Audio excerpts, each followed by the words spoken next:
आपको ये जानकर बेहद हैरानी होगी कि अमेरिका ने गौमूत्र उत्पादों से जुड़े 4 पेटेंट्स ले लिए हैं। अमेरिका हर वर्ष भारत से गौमूत्र आयात करता है और उससे कैंसर की दवा बनाता है।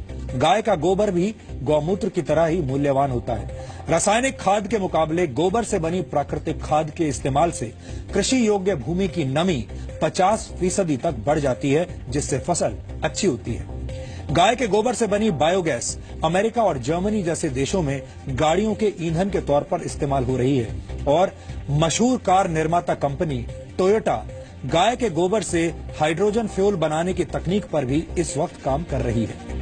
यही वजह है कि गाय को कामधेनु कहा जाता है। तो हमको जरा ये बताइए कि वो गाय जो कि लोगों की नजर में बेकार हो जाती है, तो वो बेकार गाय जो है जब जमीन पे जाती है, ये एलन सेवरी की रिसर्चेज हैं, 1 किलो गोबर जिस जमीन में पड़ जाता है उस जमीन में 9 लीटर पानी अपने अंदर एब्जॉर्ब करने की क्षमता बन जाती है।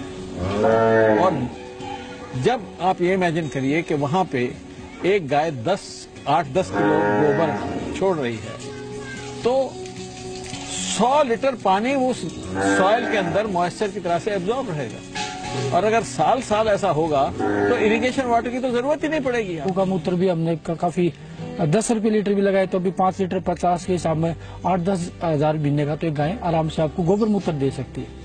गोबर और मूत्र दे सकती है, जो कि लोगों की नजरों में नकारा, जो किसी काम की भी नहीं, वो गाय तैयार कर रहे हैं।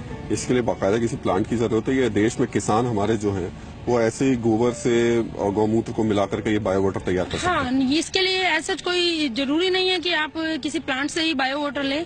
आप अपना गोबर और गौमूत्र गाय का ले सकते हैं और उसमें आप बैक्टीरिया कल्चर करके और अपनी खेती कर सकते हैं। फायदा कितना मिल जाएगा इससे? फिर खेती पर असर कितना पड़ जाएगा? खेती में प्रोडक्शन अच्छी हो रही है, डाउन नहीं आ रही है। क्वालिटी केमिकल से जायज सी बात है, बहुत अच्छी है, क्योंकि उसमें कोई केमिकल नहीं है। 180 मिलियन कैटल हेड्स हैं इंडिया में, और उनसे अगर हम बायोगैस के रूट के थ्रू जाएं तो उसमें कम से कम 85 million standard cubic metre per day gas निकलेगी।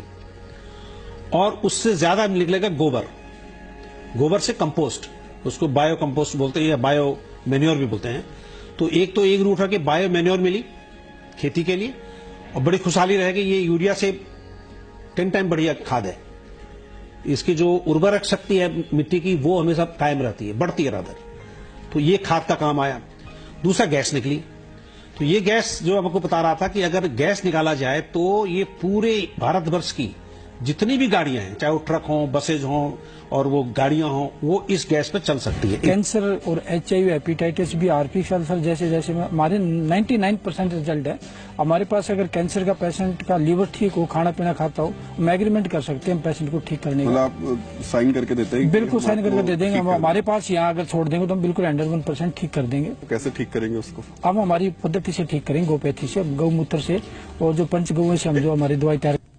आपने देखा कि एक गाय किस तरह से सामाजिक और आर्थिक नजरिए से बेहद उपयोगी है। यानी गाय मांस के मुकाबले मां की भूमिका में ज्यादा फिट बैठती है। वैज्ञानिक शोधों में यह बात साबित भी हो चुकी है कि गाय का मांस खाना पर्यावरण के लिए भी नुकसानदायक है।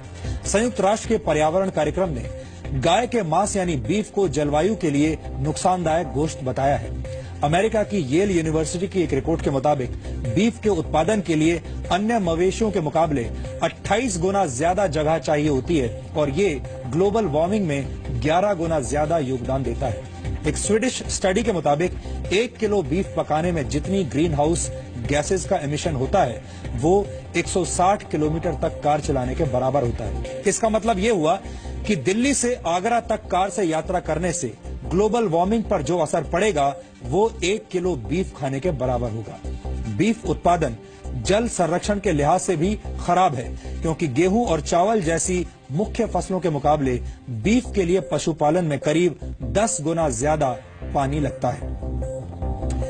ये वो वैज्ञानिक तथ्य हैं जिनकी सत्यता पर उंगली उठाना मुश्किल है। यानी गाय को मारने से ज्यादा फायदा जिंदा रखने में है। इसलिए हमें लगता है कि गाय उस मुर्गी की तरह है जो सोने का अंडा देती है, और सोने का अंडा देने वाली मुर्गी को मारना समझदारी नहीं है।